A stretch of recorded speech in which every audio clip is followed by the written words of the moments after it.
सबसे पहले आपको बताएं कि गजा अमन बोर्ड में शामिल होने का इख्तियार विफाकी काबीना ने दिया। वज़ीर आज़म शहबाज शरीफ ने वाज़ेह कर दिया, कहा पाकिस्तान गजा में अमन की उम्मीद लिए आलमी बोर्ड में शामिल हुआ। गजा में तामीर नौ होगी। लंदन में मीडिया से गुफ्तगू करते हुए वज़ीर आज़म ने बताया उनकी डेवोस में आलमी रहनुमाओं से खुशगवार मुलाकातें हुई। अमरीकी सदर डोनाल्ड ट्रंप पाकिस्तान के लिए नेक ख्वाहिशात रखते हैं। MD IMF ने भी पाकिस्तान में की जाने वाली इस्लाहात को सराहा है। Pakistan team T20 world cup में शामिल होगी या नहीं, सहाफियों के शोर शराबे और धक्कम पेल की वजह से वजीर आजम इस सवाल का जवाब दिए बगैर ही चले गए। पाकिस्तान में इन्विटेशन मिली, वो हमने शाह के साथ काबीना ने उसके शमूलियत का इख्तियार दिया, उसको हमने ज्वाइन किया इस उम्मीद के साथ कि इंशाअल्लाह गजा में अपना अमन कायम होगा। जो फ़लस्तीनी हैं उनको इज्जत और वक़ार के साथ उनके हकूक़ और गजा की रिकंस्ट्रक्शन होगी और पूरे खत्ते में डेवोस में फिर मेरी IMF के जो MD हैं उनसे मुलाकात हुई और बहुत ही वो अच्छी मुलाकात थी और उन्होंने पाकिस्तान की काविशों को बहुत सराहा है। प्रेसिडेंट डोनाल्ड ट्रंप के साथ आपकी क्या बातचीत हुई? उन्होंने पाकिस्तान के लिए बड़ी नेक ख्वाहिशात और मैंने उनका शुक्रिया अदा किया। जंग बंद हुई और मिलियंस ऑफ जो लोग थे जनूबी एशिया की, उनके अल्लाह ताला ने जाने बचाई। पाकिस्तान T20 वर्ल्ड कप खेलेगा या नहीं, हतमी फैसला अब हुकूमत पाकिस्तान करेगी। वजीर आजम की वतन वापसी का इंतजार है। चेयरमैन PCB मोहसिन नकवी ने दो टोक कह दिया कि बांग्लादेश के साथ ज्यादती हुई, उसे हर हाल में वर्ल्ड कप में होना चाहिए। ICC का दोहरा मयार नहीं चलेगा। अगर भारत को फेवर दी गई है तो बांग्लादेश को भी मिलनी चाहिए। एक मुल्क किसी को डिक्टेट नहीं कर सकता। ICC पर भारतीय इजारादारी का पर्दा चाक। भारत की वजह से बांग्लादेश वर्ल्ड कप से बाहर। मेगा इवेंट से सिर्फ 2 हफ्ते पहले टीम बदल गई। ICC ने मुतबादिल के तौर पर स्कॉटलैंड को शामिल कर लिया। बांग्लादेश ने सिक्योरिटी खदशात का इजहार किया था। बांग्लादेश क्रिकेट बोर्ड ने ICC का फैसला तस्लीम कर लिया। BCB मीडिया कमेटी के सरबराह अमजद हुसैन का कहना है कि भारत जाकर खेलना हमारे लिए मुमकिन नहीं। बांग्लादेश किसी सालसी या कानूनी कार्रवाई में नहीं जाएगा। ICC मुतालबात मानने को तैयार नहीं। अमजद हुसैन ने कहा भारत जाना महफूज नहीं। खिलाड़ियों और सहाफियों की सिक्योरिटी पर खदशात बरकरार हैं। ICC ने कई इजलास के बावजूद हमारे मुतालबे को मुस्तरद किया। बांग्लादेश बोर्ड ने भरपूर कोशिश की मगर अब कुछ नहीं किया जा सकता।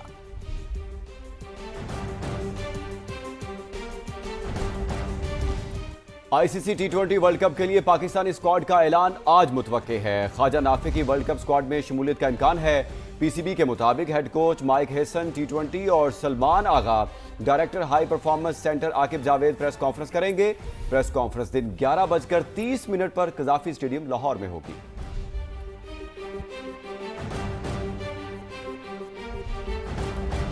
आपको अहम खबर दें, सानेहाए गुल प्लाजा में सर्च ऑपरेशन आखिरी मराहिल में दाखिल हो गया। रेस्क्यू हुक्काम के मुताबिक इमारत के तमाम मुतासरा हिस्सों को क्लियर किया जा रहा है। ऑपरेशन मुकम्मल होने के बाद हतमी रिपोर्ट बनाई जाएगी।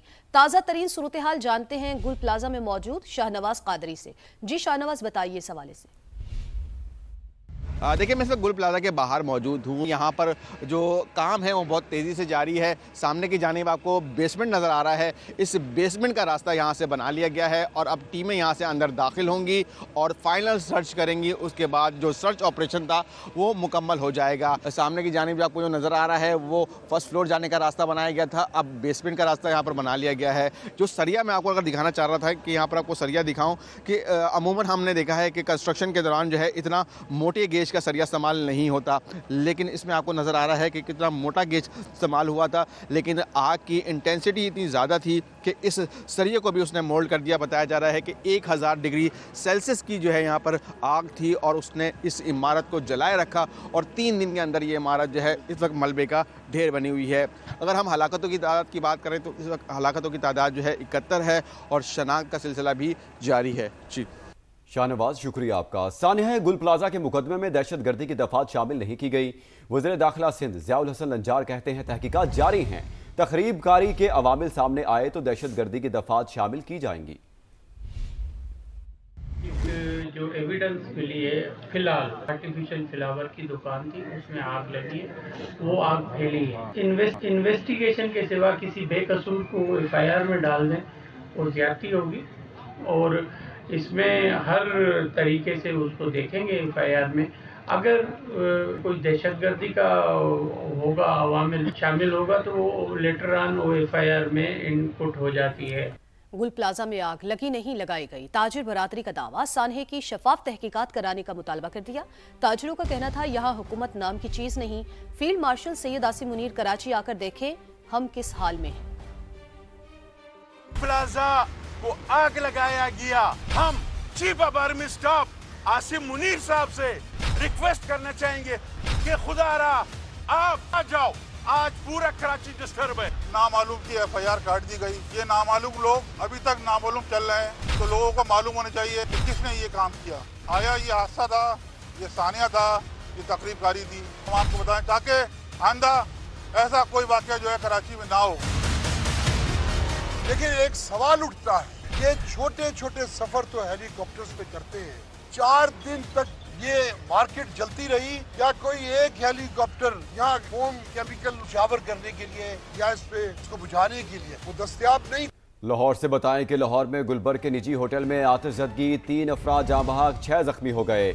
रेस्क्यू ने होटल में मौजूद 100 से ज़ायद तुलबा समेत 250 से ज़ायद अफराद को निकाल लिया। इमारत क्लियर करार दे दी गई। लाहौर के पोश इलाके गुलबर्ग के निजी होटल में लगी आग, 3 जिंदगियां निगल गई, 6 अफराद जख्मी हुए। जांबाक अफराद की शनाख्त रियाज, इमरान और शहरियार के नाम से हुई। आतिशज़दगी के वक्त होटल की 17वीं मंजिल पर निजी कॉलेज की अलविदाई पार्टी चल रही थी। 100 से जायद तलबा और तालबात शरीक थे। आग होटल की बेसमेंट में पड़ा बॉयलर फटने से लगी तो धुआं पूरी इमारत में फैल गया। कोई स्मोक अलार्म नहीं बजे, कोई मैनेजमेंट, कोई गाइडेंस नहीं थी, तो हम लोग सीढ़ियों से नीचे आए तो आगे बहुत ज़्यादा धुआं था। तो फिर अल्टीमेटली हम लोगों को फॉलो करते करते स्विमिंग पूल के पास ओपन एयर पे आ गए। रेस्क्यू और दीगर इदारों ने 300 से जायद अफराद को महफूज मुकाम पर मुंतकिल किया। सारा होटल को क्लियर कराया गया। उसमें तकरीबन 175 के करीब गेस्ट थे और 100 अमला था। उन सब को बाहिफाजत वहाँ से निकाल लिया गया है और होटल इस वक्त जो है वो सेफ है। ऐनी शाहिदीन के मुताबिक फायर अलार्म नहीं बजा। शोर सुनकर दरवाजा खोला तो बाहर धुआं ही धुआं था। 19 मंजिला इमारत के इमरजेंसी गेट बंद थे। Chief secretary Punjab Zahid Akhtar Zaman, commissioner Lahore Maryam Khan और दीगर हुक्काम मौका पर पहुंचे और रेस्क्यू इंतजामात का जायजा लिया। रेस्क्यू और दीगर इदारों की 20 गाड़ियों ने इमदादी कार्रवाइयों में हिस्सा लिया। होटल को क्लियर करार दे दिया गया। कैमरा टीम और रिपोर्टर फहद भट्टी के साथ जहांगीर खान, समा, लाहौर। हम बल्दियाती निज़ाम मौसर तरीके से नाफिज नहीं कर सके, वज़ीर दिफा ख्वाजा आसिफ का इतराफ़। कहा 18वीं तरमीम ने इख्तियारात की निचली सतह तक की गारंटी दी, लेकिन ये कभी नहीं हो सका। वज़ीर दिफा ने वाज़ेह कर दिया कि पाकिस्तान की बका लोकल गवर्नमेंट में है। एक बहुत बड़ी बिट्रेयल है कि 18वीं तरमीम ने डेवोल्यूशन गारंटी की और मेन स्टेज उस तरमीम का था वो डेवोल्यूशन थी, बट इट नेवर हैपेंड। सियासतदानों ने अगर अपनी पावर जो है अंडर राइट करवानी है, कानूनी और आईनी उसकी सेंक्टिटी जो है वो इस्टेब्लिश करनी है, तो जो पाकिस्तानी गली मोहल्ले में है 25 करोड़ पाकिस्तानी जो है उनसे एंडोर्स करवाएं। अगर आप उनसे एंडोर्स नहीं करेंगे तो सियासतदान इसी तरह जो है वो मुख्तलिफ किस्म की ब्यूरोक्रेसी के दरमियान जो है वो एक फुटबॉल बने रहे। लोकल गवर्नमेंट किसी को थ्रेटन नहीं करती, तमाम अदारे जो है इससे महफूज रहते हैं, लेकिन मुझे नहीं पता कि क्यों मेरी बरादरी जो है वो गैर महफूज अपने आप को समझती है। एक और अहम खबर, लाहौर में एक और बच्चे पर शेर ने हमला कर दिया। फार्म हाउस में पालतू शेर ने बच्चे का बाजू चबा लिया। डॉक्टरों को बाजू काटना पड़ा। पुलिस ने मुकदमा दर्ज करके एक मुलजिम को गिरफ्तार कर लिया। वालिद ने वज़ीर आला पंजाब से बच्चे का इलाज करवाने की अपील कर दी। दानियाल उमर की रिपोर्ट। लाहौर में पालतू शेर शहरियों के लिए खतरा। चंद रोज के अंदर दूसरा वाकया। थाना सब्जादार की हदूद में फार्म हाउस के अंदर शेर का बच्चे पर हमला। तासरा बच्चा फल तोड़ने फार्म हाउस में दाखिल हुआ। शेरों को देखकर पिंजरे के करीब गया। शेर ने 8 बरस के माजिद का बाजू चबा डाला। वालिदैन लाडले की हालत देखकर गम से निढाल। सीधे यही अपील कर सकते हैं अपनी मरियम नवाज से, हमारे मेरे बेटे के बारे में कुछ सोचा जाए। अभी तो इसकी जिंदगी शुरू भी नहीं हुई थी तो खत्म हो चुकी। मैं इसको देख कर मार रहा हूँ। वजीर सेहत पंजाब ख्वाजा सलमान रफीक गंगाराम अस्पताल पहुँचे। बच्चे के मुकम्मल इलाज की यकीन दहानी कराई। माजिद को पहले निजी अस्पताल मुंतकिल किया गया, जहाँ डॉक्टरों ने बाजू काट दिया। इसके बाद गंगाराम अस्पताल लाया गया, जहाँ 5 रुकनी मेडिकल बोर्ड कायम कर दिया गया है। प्राइवेट रूम में है, बोर्ड भी बना दिया है, इनिशियल रिपोर्ट भी हमने सारा कर दी थी। अभी 1-2 दिन हम देखते हैं, बच्चा तो वैसे बिल्कुल स्टेबल है माशाल्लाह, अल्लाह का शुक्र है। पुलिस ने मुकदमा दर्ज करके एक मुलजिम को गिरफ्तार कर लिया। वो जो मालिकान हैं ब्रीडिंग फार्म के, उन्होंने इस मामले को छुपाने की खातिर वो प्राइवेट हॉस्पिटल में इस बच्चे का उन्होंने इलाज करवाया और यहाँ पे आकर उन्होंने गलत बयानी भी की। बच्चे पर हमला करने वाला शेर वाइल्ड लाइफ की तहवील में था। मुल्क के बलाई इलाकों और आज़ाद कश्मीर में 2 रोज से जारी बर्फबारी थम गई। मरी में मजमूई तौर पर 20 इंच बर्फ पड़ी। महकमे मौसमियात ने मरी और गिलियात में मजीद बर्फबारी की पेशगोई की है। मरी में बर्फबारी रुकने के बाद राबता सड़कें बहाल कर दी गईं, जबकि आज़ाद कश्मीर के 7 अजला में शाहराए ताहाल बर्फ की वजह से बंद है। एबटाबाद, मानसहरा, हरीपुर, बुनेर, खैबर और दीर में बर्फ पड़ने से बंद होने वाली सड़कों की बहाली जारी है। मानसहरा में कागान तक सड़क खोल दी गई। हजारा एक्सप्रेस वे पर भी ट्रैफिक बहाल है। दीर के कई इलाके 40 घंटे से जायद बिजली से महरूम हैं।